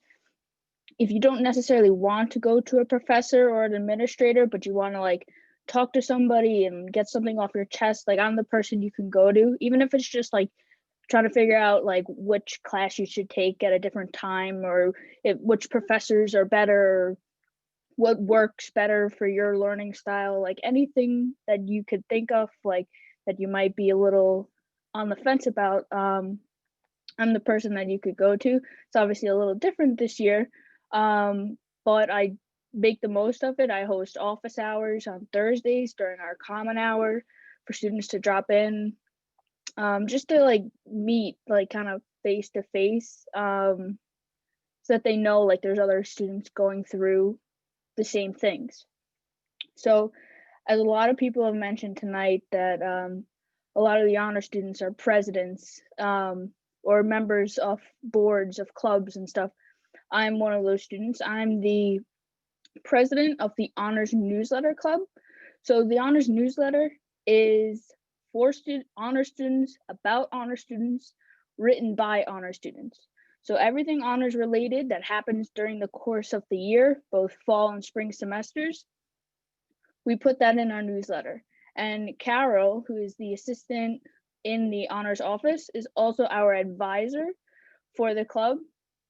So we write about anything honor students are doing, whether it's internships, if they performed in the play, any community service events that they host. And we, as the Honors Newsletter Club, also host several events and fundraisers. So even though we are in the current situation we're in, we have still managed to make the most of it. We just completed a breast cancer awareness fundraiser event. We were able to raise, I forget the exact amount that we raised initially, but the organization we went through to raise our funds, a third party was able to triple our donations. So at the end, it was almost $5,000 raised for breast cancer awareness.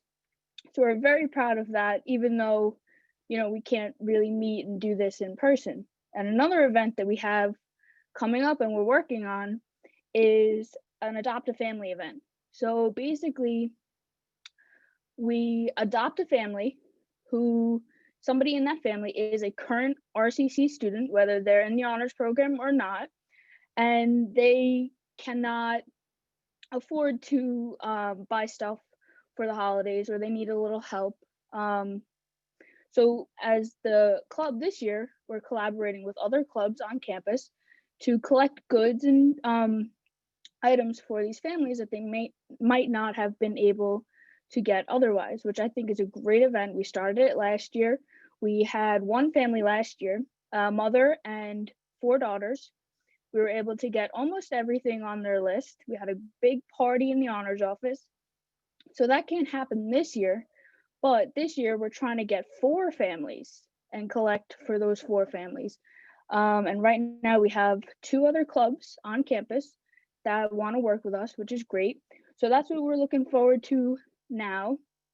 And then obviously that'll be a big portion of our newsletter. If you want to see the newsletter, I believe it's on RCC's website under the honor section. You can find a few newsletters from there and see what we've been up to the past few years. It's a great club to join because all the club members are honor students. So you'll meet students that you might not be in class with, but they are honor students, so they'll know the same things you're going through. They might even be studying the same stuff that you are, but you might not have class with them. So it's a great way to meet other students and just get involved in the RCC community. Thank you so much, Kayla. That's so much to be proud of. You're doing amazing work. And it's hard. It's hard to be, in school during the pandemic, as I know you know and your peers know, but here you are making the most of it, helping others, right? Even though it's hard for you, the club is helping others, and that's so impressive. So you mentioned the person I want to introduce next, who is Carol Coiro, our assistant coordinator. She has been one of the people in the chat answering everybody's questions, and we'll hear from her. Just Carol, would you mind introducing yourself briefly? Carol does so much amazing work for the program. Yes. Hi, everybody. My name is Carol Coiro. I'm the assistant coordinator of the honors program. I am also known as honors mom. Right, Amanda?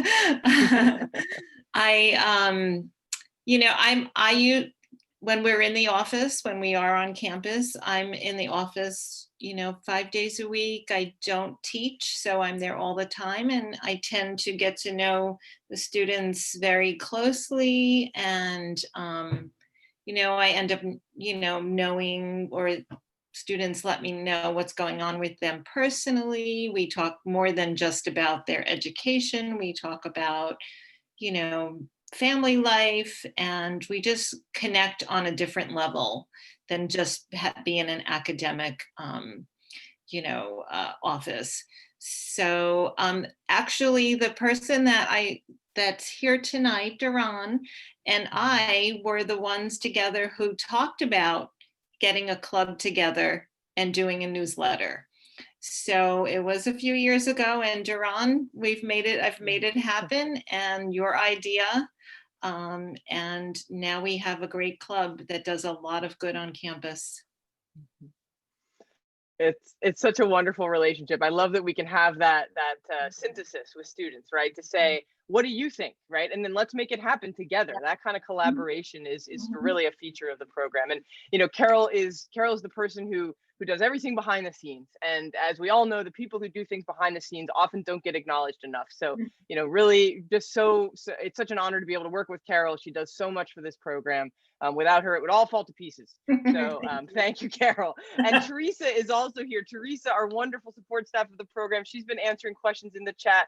Teresa, do you want to say hi? Hello, everyone. Thank you for coming. I'm so happy to be chatting with some of you in the chats. Big shout out to John, who's been messaging me a lot. I hope you do apply. As a matter of fact, I hope all of you apply. That would be a great welcome addition to have all of you in our program. Wonderful. Thank you so much for everything that you do as well. It's a great team. It's a marvelous group of students, amazing faculty. What are your questions? What do you want to know now? So anything that you've heard that you're curious to know more about, anything that's confusing to you, anybody to whom you want to direct a question. So whether it's one of our alumni, or it's Kayla, our current student, or one of the faculty members, what's on your mind? We'd love to hear from you. Don't be shy.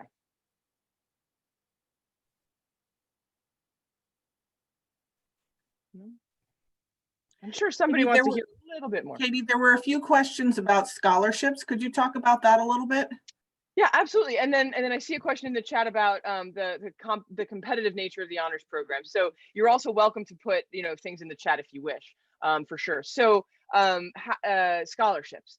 So scholarships, there are a lot of different scholarships in a lot of different places, right? And so RCC offers scholarships through its foundation, and that scholarship cycle begins each spring, and we always advertise those. There are also private scholarships. So for example, through the Jack Kent Cooke Foundation, There are scholarships available through universities like the NYU CC Top program. Whenever I hear about scholarships that are available, I always pass that information along. We always also encourage students who get an invite to Phi Theta Kappa to join that organization because of how many scholarships are available through it.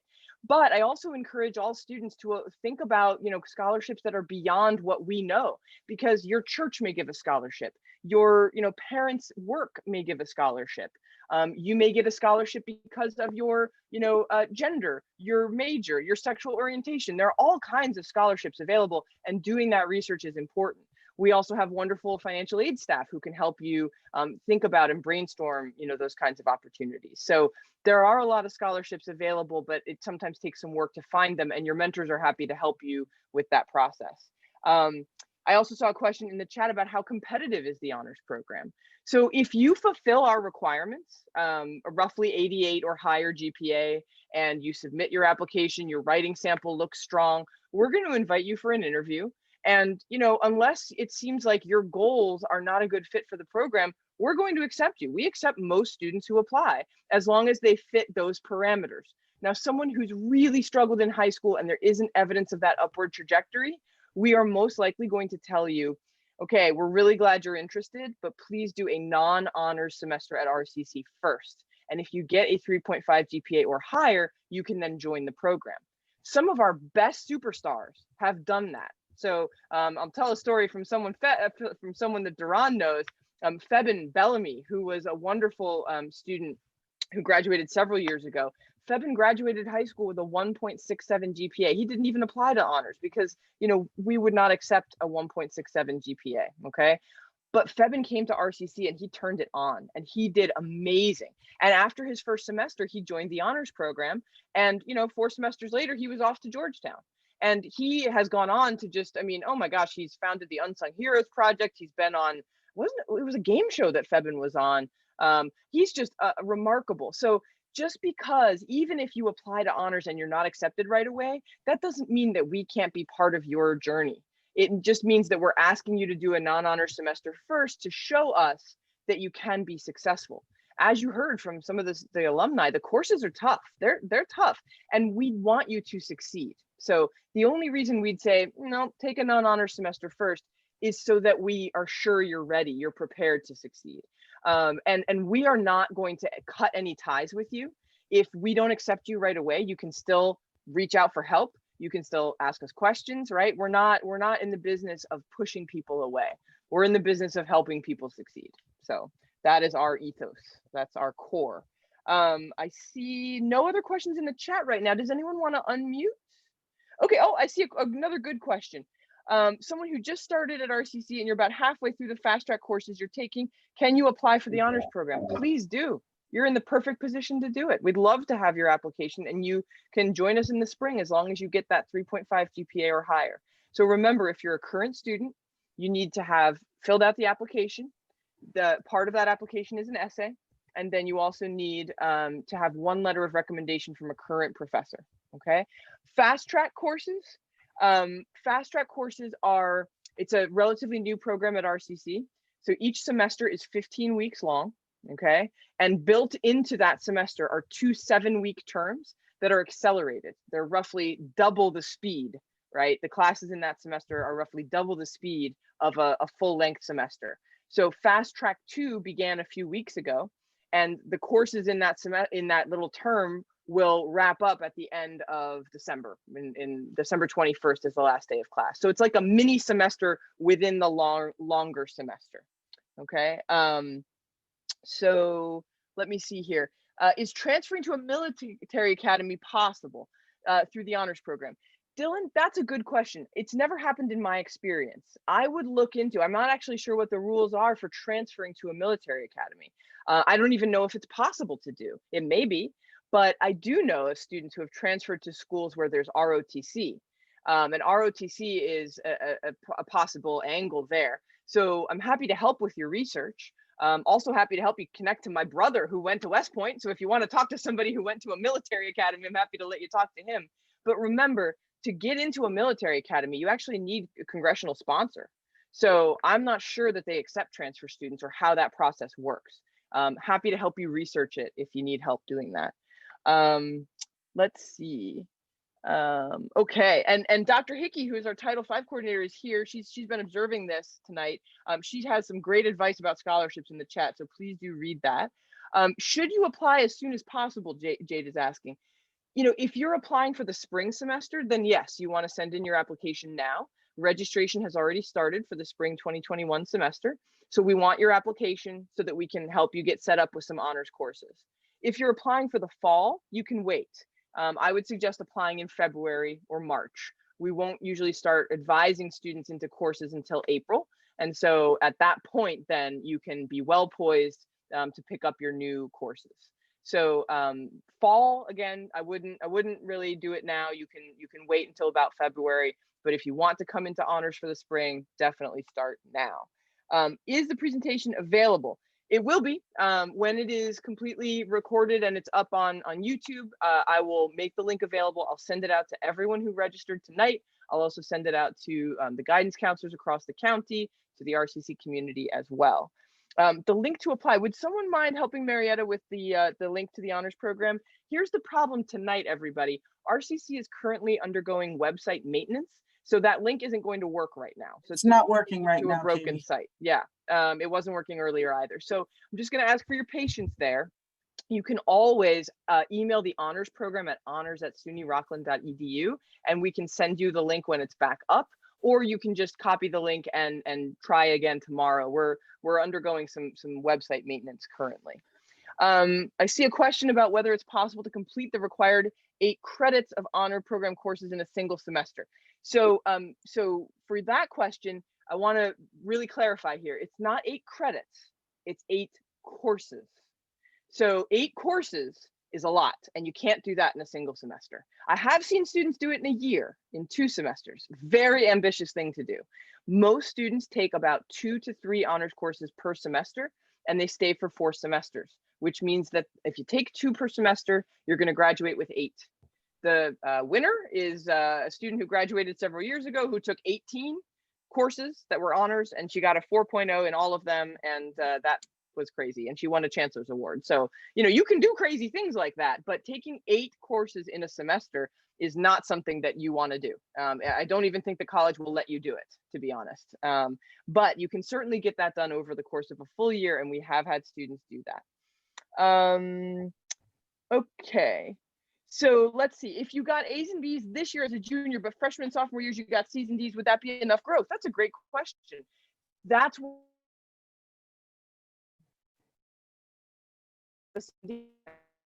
ask you what happened year did you start to get A's and B's, and we want to talk about your ambition.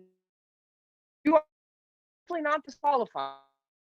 You definitely need to talk to you, and that's why we always interview people who have you know, the right fit academically for the honors program. Okay, let's see. What is the application Can you talk deadline? about honors in nursing? Yes, oh sure, no problem. I'm happy to talk about honors in nursing, but let me answer the application deadline first.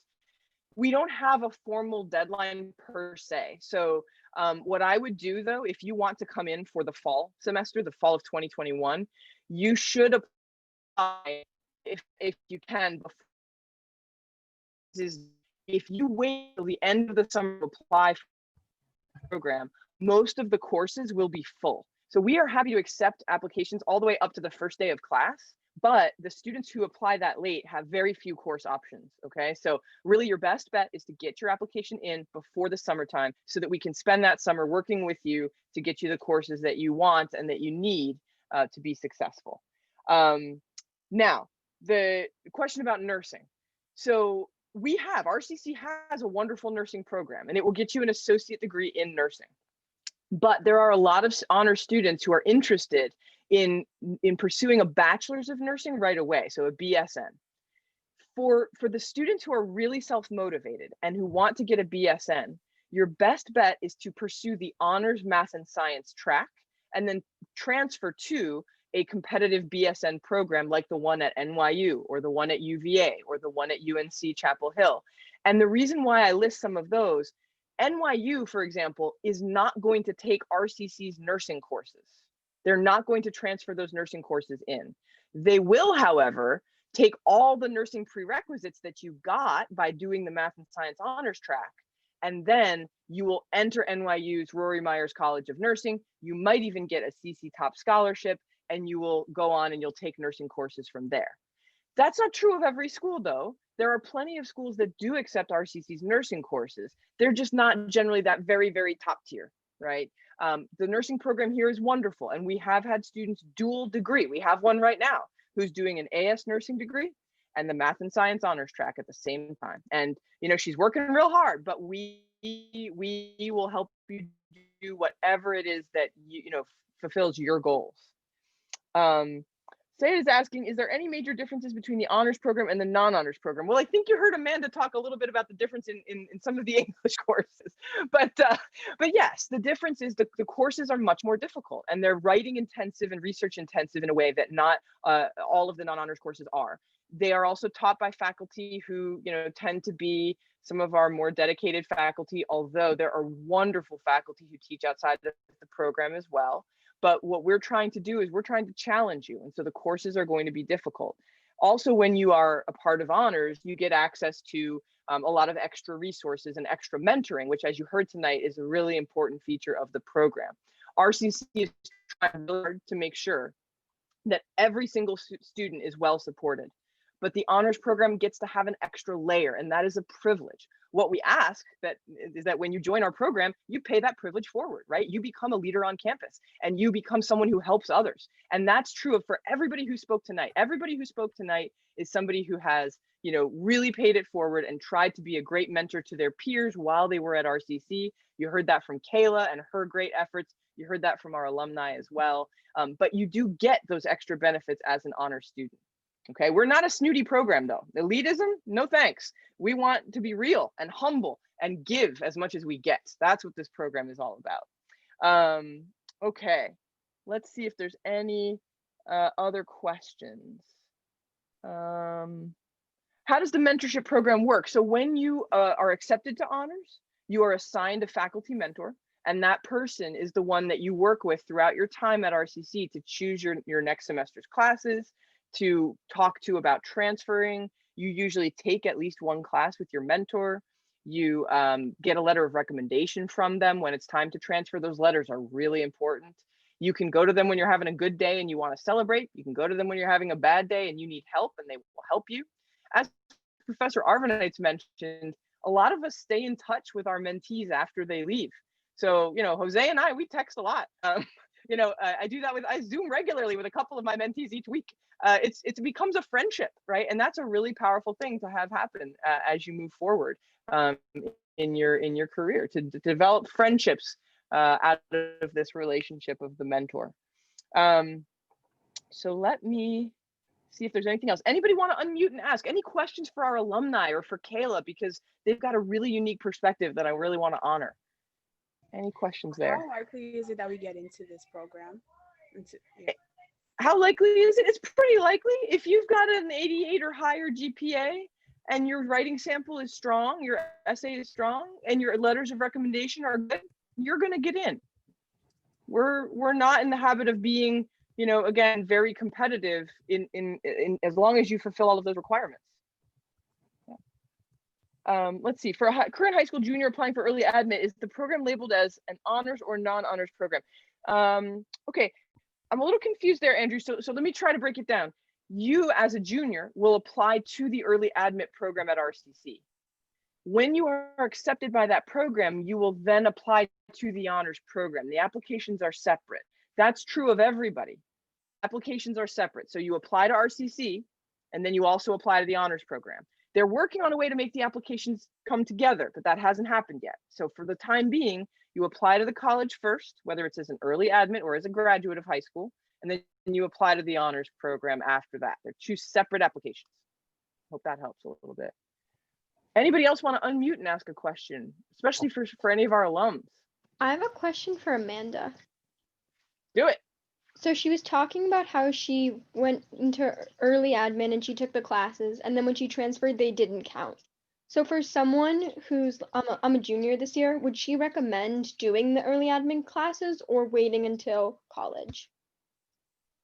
Great question, Hi. Amanda. It's all you. I am the Amanda. So I would definitely recommend still doing it as an early admit, but just doing it in a strategic manner. So maybe if you know some of the schools that you want to transfer to, figure out what their policies are. And then if there are some like super difficult courses that you definitely want them to take, and you can wait till the next year, take them the next year, and then do the other classes the first year. And then also don't stress out and try to take like 30 something credits your first year. Just take what you need to. There's no need to be taking like 18, 20 credits each semester. Just do what you gotta do. Get your requirements done for high school, and then just stick to that. And then let yourself ease into the second year, and that's where you'll really take some of the other courses that you really want to transfer.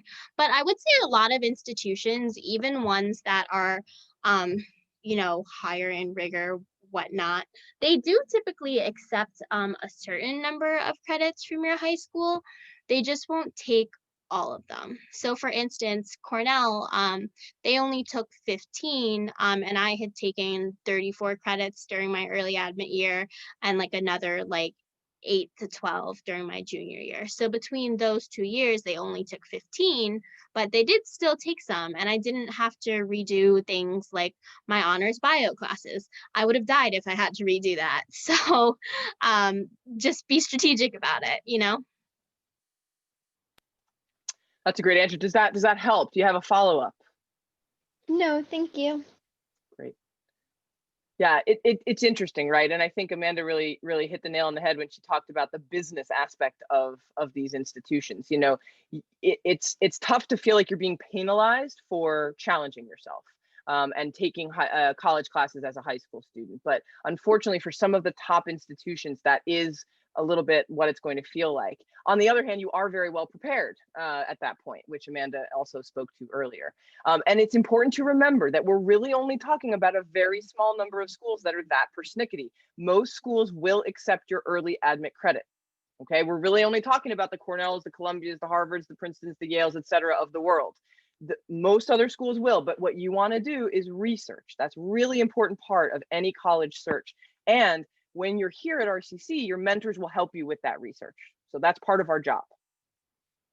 Great. What else? Who else has a question? Dr. Lynch, if I could add something. Mm-hmm. I believe it was Professor Arvanites who had mentioned earlier, like try to take courses with your mentors so that they could write really strong letters of recommendation. As a current student, I would strongly suggest that, because the bond that you make with your mentor is very important when it comes to transferring. And also, I would suggest what I would call like following professors throughout RCC. So if you find a professor who teaches courses that go along with your degree, and you like how they teach, and you like how they run their classes, I would strongly suggest following them so that you know how they teach, how they grade, what they expect. And then they too can write a really strong letter of recommendation, as well as your mentor's strong recommendation.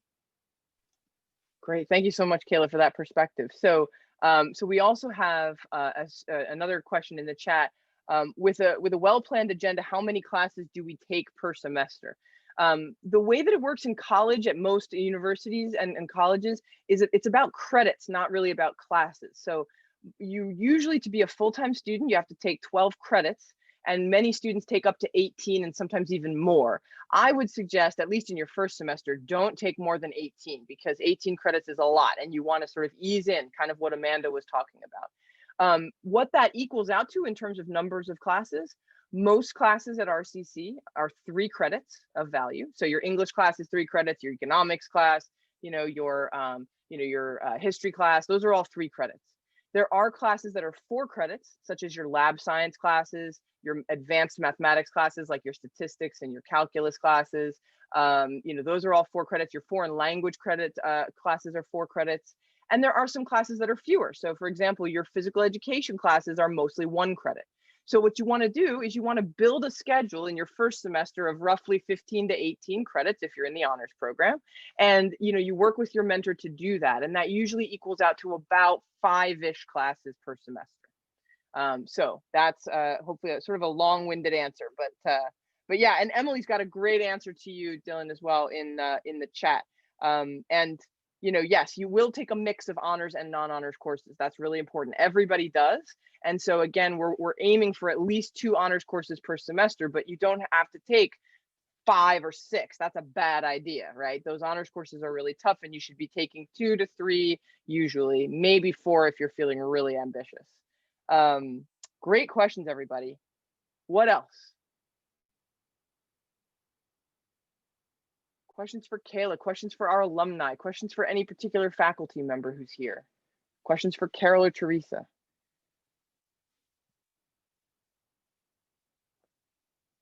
What are some of the clubs? All right, I'm gonna let that, students, you go nuts. Alumni, what are some of the clubs that you got involved in?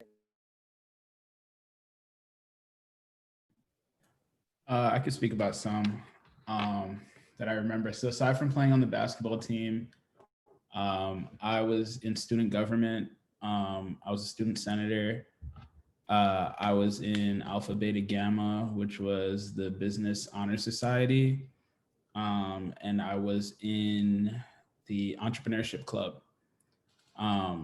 So those were the ones I participated in. Student government was pretty cool. I got to do like a couple different initiatives. One was like getting like people, or getting some of our like peers, fellow students, like register to vote. Because when I was at RCC, we had an election cycle, sort of like what we just went through, for like a presidential election. So that was pretty cool to do that. I also like helped have like I created with the help of like some other people, a second chance prom, which was like pretty fun. And for Alpha Beta Gamma and the Entrepreneurship Club, is like weekly meetings. I love entrepreneurship, so like I always wanted to like be involved with that stuff. Had like a dual trip that I like helped coordinate with like Professor Repic, where we went to like this Museum of Finance on Wall Street one day, that like we had like a bus come like get us and like take us there. And those were the clubs that I participated in while I was at RCC. Great answer, thank you. Anybody else want to share about their clubs? I mean, that's a lot. That's a great diversity of clubs. You can see just how involved you can get. Anybody else want to speak to clubs?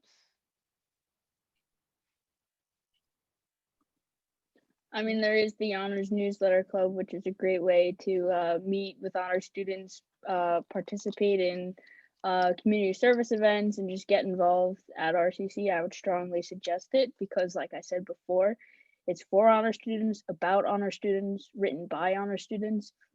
And if you're interested in like the journalism path, it's a great introductory step to kind of, understand what goes into creating a newsletter. Great endorsement there.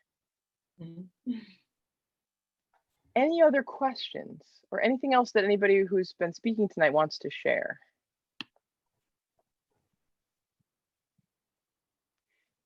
So my hope is that what you got tonight was at least a good sense of how the program works, how you apply, but also what's possible when you start here and you really can go anywhere. Our team is going to be absolutely willing to work with you no matter where you're coming from. So if you've got a lot of questions, that's okay. I want you to direct those questions to this email address, honors@sunyrockland.edu. Okay, we're happy to answer your questions or point you in the direction of someone who can if we cannot. I see you've got, Elizabeth has got a great question. Do you have to be good at something to join the club? No, not at all. Not at all. You can be terrible at it and join the club and learn all about it. That's a great reason to join a club, actually. Exactly, Teresa. So, this is a program that is, something really special, I think. And I know I'm biased because, it's a huge part of my life, but you've heard from a lot of people today that I think feel similarly. And what I'm really excited about is the fact that you're here and you cared enough to join another Zoom late at night, right? and you're interested, and we want you to be a part of this family. That's what it boils down to. So please be in touch if you have any lingering questions via email. Please stay safe. Let's thank all of our wonderful presenters. You can do the claps, you can do the reaction claps in Zoom if you want. You can actually give, real claps if you want. But thank you so much, everyone, for taking the time tonight, whether you were a presenter tonight or an attendee. And again, please stay safe, and we will look forward to seeing your applications in the future. So have a great evening, everybody. Take care.